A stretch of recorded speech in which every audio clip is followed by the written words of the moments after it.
కేసులు పెట్టి illegal arrest చేసి జైళ్ళ పాలు చేస్తారట.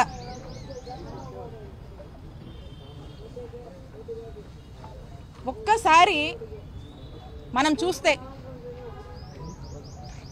9 నెలలు కూటమి ప్రభుత్వం అధికారంలోకి వచ్చి ఈ 9 నెలల కాలంలో సూపర్ 6 లేదు, 7 లేదు, ఏం లేదు. అబద్ధపు హామీలు చెప్పి అధికారంలోకి వచ్చి ఏంటయా 9 నెలల నుంచి కూడా చూస్తున్నాము, ఒకటి కూడా నెరవేర్చట్లేదు, మీరు చెప్పిన హామీలన్నీ కూడా ప్రస్తావనే చేయట్లేదు అని ఎవరైనా ప్రశ్నిస్తే ఏం సాకులు చెప్తున్నారు? ఇదంతా వాళ్ళు ఈరోజు అధికారంలో ఉండి కూడా చేయకపోవడానికి కారణం, చేయలేకపోతున్నందుకు కారణం మా నాయకుడు జగన్మోహన్ రెడ్డి గారని సాకులు చెప్తూ కాలయాపన చేస్తున్నటువంటి విషయం మీ అందరికీ తెలుసు. అలాగే ఇది ఏంటి అని ప్రశ్నిస్తే ఏ విధంగా అక్రమ కేసులు కట్టి అక్రమ అరెస్టులు చేసి ఏ విధంగా జైలు పాలు చేస్తున్నారో మనం చూస్తున్నాం.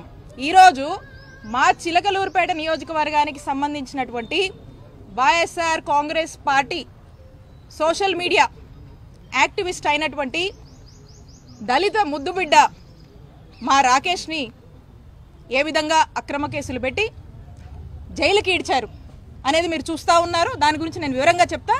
రాకేష్ని వారి కుటుంబ సభ్యులతో పాటు మా నియోజకవర్గ సభ్యులందరూ కూడా ఈ రోజున పరామర్శించడానికి రావడం జరిగింది. రాకేష్కి ధైర్యం కూడా చెప్పడం జరిగింది. ఒక్కసారి మనం ఏ విధంగా కూటమి ప్రభుత్వం వచ్చాక చక్కటి అందమైన కట్టుకథల్ని ఏ విధంగా అల్లి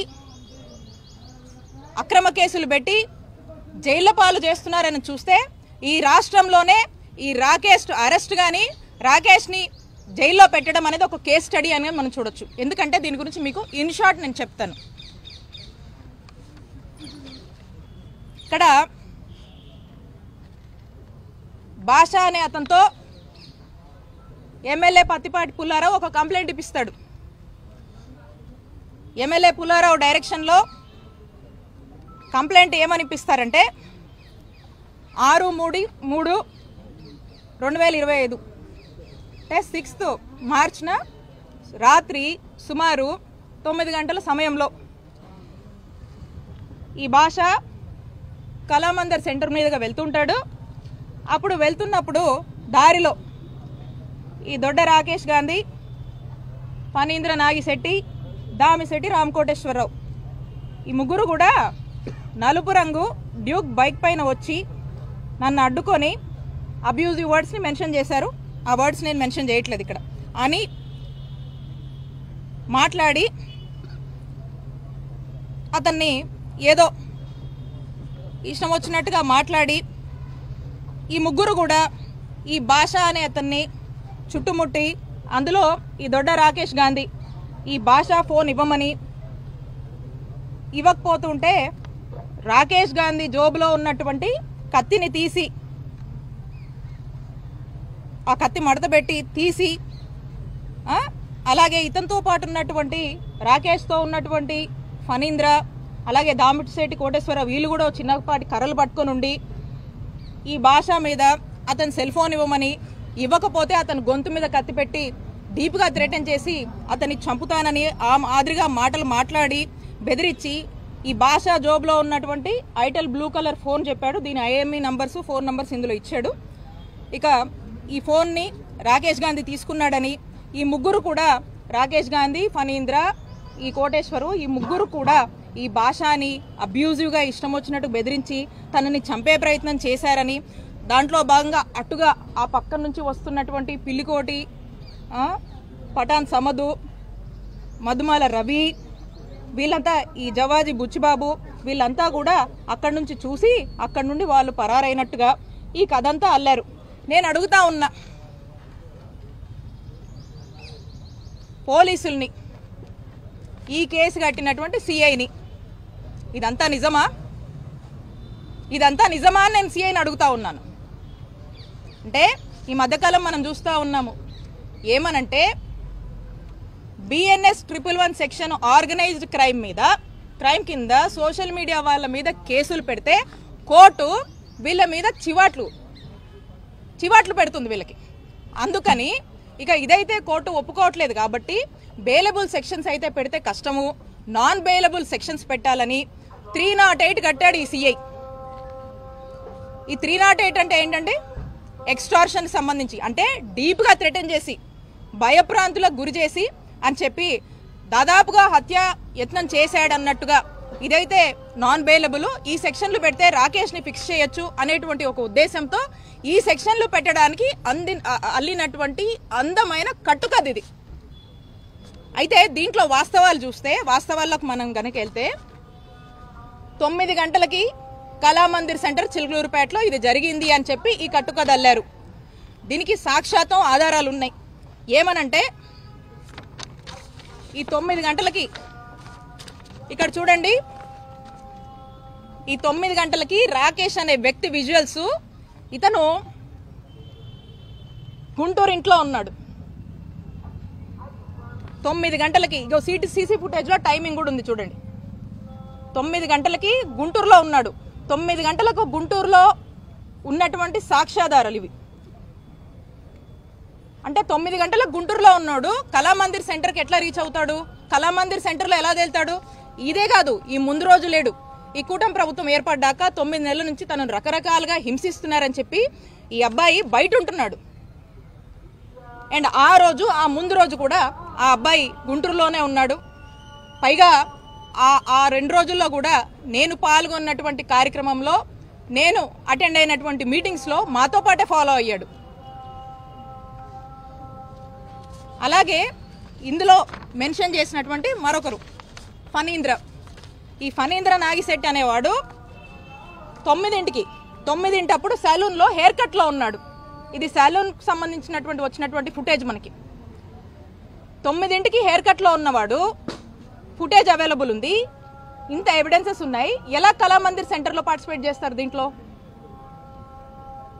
అలాగే ఈ దామిశెట్టి కోటేశ్వర్ అనే అతను హైదరాబాద్లో ఒక ఉద్యోగం ఎత్తుకొని అక్కడే ఉంటున్నాడు. అక్కడ తన ఉద్యోగంలో ఆఫీస్లో ఉన్నాడు. దాని ఎవిడెన్సెస్ కూడా ఉన్నాయి. ఈ ముగ్గురు కళామందిర్ సెంటర్లో ఈ విధమైనటువంటి ఎక్స్టార్షన్కి పాల్పడ్డారని చెప్పి నాన్ బెయిలబుల్ సెక్షన్స్ పెట్టి ఈ విధంగా హింసిస్తున్నారు. కూటమి ప్రభుత్వం ఏర్పడిన దగ్గర నుంచి కన్నా మనం చూస్తుంటే ఇప్పటికీ 16 కేసులు ఈ రాకేష్ గాంధీ మీద వేరు ప్రాంతాల్లో ఎక్కడెక్కడో ఏవో కంప్లైంట్స్ ఇచ్చారట, ఉన్నాయట. అందుకని ఇప్పుడు ఇతన్ని హింసించాలంట. అంటే ఒక్కసారి ఆలోచించండి, అక్రమ కేసులు పెట్టే విషయంలో కూటమి ప్రభుత్వం యొక్క పిచ్చి పరాకాష్ఠకు చేరిందని ఈ రాకేష్ యొక్క కేసే, ఈ కేస్ స్టడీయే మనకు ఎవిడెంట్గా ఒక ఐ ఓపెనింగ్గా కనిపిస్తుంది. అక్రమ కేసులు ఏ విధంగా కూటమి ప్రభుత్వం వాళ్ళు కడుతున్నారు, వైఎస్ఆర్ కాంగ్రెస్ పార్టీ వాళ్ళని హింసిస్తున్నారు, జైళ్ల పాలు చేస్తున్నారని. అయితే దీనికి సంబంధించి మనం చూస్తే ఒక్క ఆధారం కూడా, వీళ్ళు పెట్టినటువంటి ఎక్స్టార్షన్ కేసుకి ఒక్క ఆధారం కూడా లేకుండా ఎమ్మెల్యే డైరెక్షన్స్ మీదుగా ఎమ్మెల్యే రాకేష్ గాంధీ నా టార్గెట్ ఏం చేస్తావో నాన్ బెయిలబుల్ సెక్షన్స్ పెట్టి తీసుకొచ్చి అరెస్ట్ చేయండి, జైలుకు పంపించండి అని ఎమ్మెల్యే ఇచ్చినటువంటి ఇన్స్ట్రక్షన్స్ మేరకు ఈ నెరేటివ్ అల్లి మరి ఈ సిఐ ఏ విధంగా కూడా ఇలాంటి సెక్షన్స్ పెట్టి ఏ ఆధారాలు లేకపోయినా కూడా ఈ యొక్క నెరేటివ్ని కనీసము మనం పెడుతున్న కంటెంట్కి కనీసం సింక్ అవుతుందా లేదా అని కూడా తన యొక్క విచక్షణను కూడా కోల్పోయి ఏ విధంగా ఈ యొక్క కేసు కట్టారనేది మనకు స్పష్టంగా అర్థమవుతా ఉంది. కాబట్టి నేను చెప్తా ఉన్నా స్పష్టంగా, ఇలా ఎమ్మెల్యే చెప్పాడనో ఇంకెవరో చెప్పారనో వాళ్ళ యొక్క టార్గెట్స్ కోసము ఇక్కడ ఉన్నటువంటి పోలీసులు అత్యుత్సాహం చూపించి మీరు గనక ఈ విధంగానే వాళ్ళు చెప్పారు వాళ్ళ మెప్పుల కోసం మీ ఉద్యోగాల కోసము ఈ విధంగా గనక మీరు ఈ విధంగా చేస్తున్నారు, మీరు చేశారు. ఇప్పుడు ఈరోజు చెప్పిందే విత్ ఎవిడెన్స్ ఇవన్నీ కూడా మేము కోర్టుకు సబ్మిట్ చేశాము. ఖచ్చితంగా దీని మీద పెద్ద ఎత్తున న్యాయ పోరాటం చేస్తాము. ఖచ్చితంగా ఈ అత్యుత్సాహం చూపించి వాళ్ళ యొక్క మెప్పులు పొంది ఏ విధంగా వాళ్ళ యొక్క రూల్స్ అన్నీ కూడా మర్చిపోయి పోలీసులు వ్యవహరిస్తున్నారో ఖచ్చితంగా మిమ్మల్ని న్యాయస్థానం ముందు ఏదో రోజు నిలబెడతాము. ఖచ్చితంగా చట్టం ముందు మీరు నిలబడి సమాధానం చెప్పుకునేటువంటి రోజు మీకు వస్తుంది. అదే మీకు గుణపాఠం అని తెలియజేస్తున్నాను. అలాగే పోలీసులకు హెచ్చరిస్తున్నాను, మీరు ఇప్పుడు చేస్తున్నటువంటి అంటే ఇది మాకు బాధ అనిపిస్తుంది. మాకు పోలీసుల మీద ఇన్స్టిట్యూషన్స్ మీద చాలా రెస్పెక్ట్ ఉంది. కానీ ఈరోజు వీటిని కూడా మ్యానిపులేట్ చేస్తూ మిస్లీడ్ చేస్తూ ఏదైతే పోలీసులు రాజకీయ మెప్పుల కోసం చేస్తున్నారో, ఏదైతే మీరు ఒక రోజంటూ మీకు వస్తుంది, అప్పుడు మీరు చట్టం ముందు నిలబడి సమాధానం చెప్పుకున్నటువంటి రోజు, ఆ రోజున ఒక్క క్షణం మీరు ఆలోచిస్తారు ఎందుకు అత్యుత్సాహానికి పోయి ఈరోజు ఈ పాపాలకు మేము పాల్పడ్డామో అని. ఆ రోజు మీరు ఒకసారి ఆత్మవిమర్శ చేసుకునేటువంటి రోజు ఖచ్చితంగా వస్తుంది. సరైన గుణపాఠం మీకు చెప్తాము, చట్టం ముందు మిమ్మల్ని నిలబెడతామని చెప్పి పోలీసుల్ని హెచ్చరిస్తున్నాను.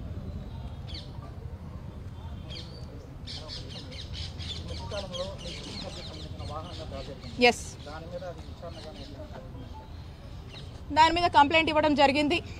మీరు చూస్తూ ఉన్నారు. ఇదే కాదు, టోటల్గా నా మీద మా కుటుంబ సభ్యుల మీద ఏ విధంగా వరుసబెట్టి ఈ కూటమి ప్రభుత్వం ఏర్పడ్డాక ఏ విధంగా వాళ్ళు టార్గెట్ చేస్తూ ముందుకు వెళ్తున్నారో మీరు చూస్తూ ఉన్నారు. సో నేను స్వయంగా ఒక కంప్లైంట్ ఇచ్చాను డీజీపీ గారికి, ఇక్కడ ఉన్నటువంటి అందరికీ. దాని మీద ఇప్పటి వరకు కూడా ఏమాత్రం కూడా రెస్పాన్స్ అనేది అవ్వలేదు. దాని మీద ఇంకా కూడా ఏమాత్రం స్పందించలేదు. మరి ఇలాంటివి అయితే మాత్రం స్పందించడానికి వాళ్ళకి చాలా టైం ఉంది. సో కాబట్టి ఖచ్చితంగా న్యాయ పోరాటం చేస్తాము. డే విల్ కమ్, డెఫినెట్గా they all will be answerable. Thank you.